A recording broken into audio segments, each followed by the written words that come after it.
Since February 24th, when Russia invaded Ukraine, the Russian currency exchange rate has reached new lows and highs within weeks of each other.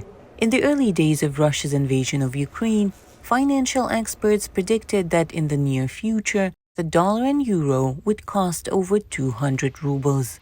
But in early March, the dollar traded at 140 rubles, the euro at 150.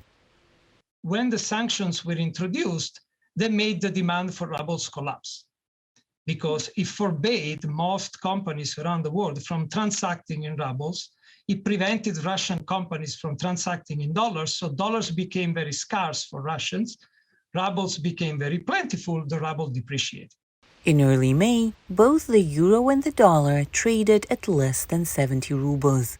And though Russian state TV rushed to announce a victory over Western sanctions, experts warned that the exchange rate is being artificially lowered because Russia's central bank is using all its resources to strengthen the ruble. There are three basic ways by which central banks can control a currency. They can trade it. If they want a local currency to be strong, they buy more of it. They can raise interest rates, so they make the local currency more attractive. They can introduce restrictions on the ability of people to move money in and out of a country, so they can restrict capital mobility. The Russian central bank did all three. Of course, you cannot do this forever because high interest rates kill the local economy. In the last 3 decades, Russians have seen it all when it came to the national currency, from the full ban of its free movement to the many cases where ruble was depreciated. Economists say keeping the ruble strong right now is more of a psychological boost for the Russian people than a real economic boost.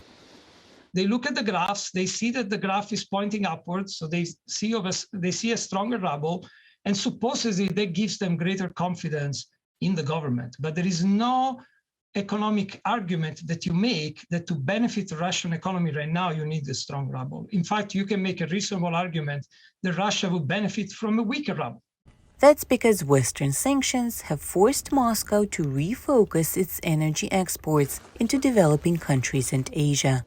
A weaker ruble lowers energy prices for potential buyers. The artificially inflated ruble is forcing Russia to sell its oil at a big discount to potential buyers like India.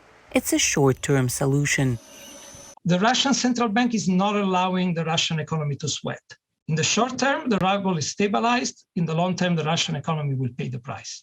Experts agree that if the West stays united in its eagerness to implement and abide by sanctions targeting Russia, the economic consequences for the country, even if not felt immediately, will be quite tangible quite soon.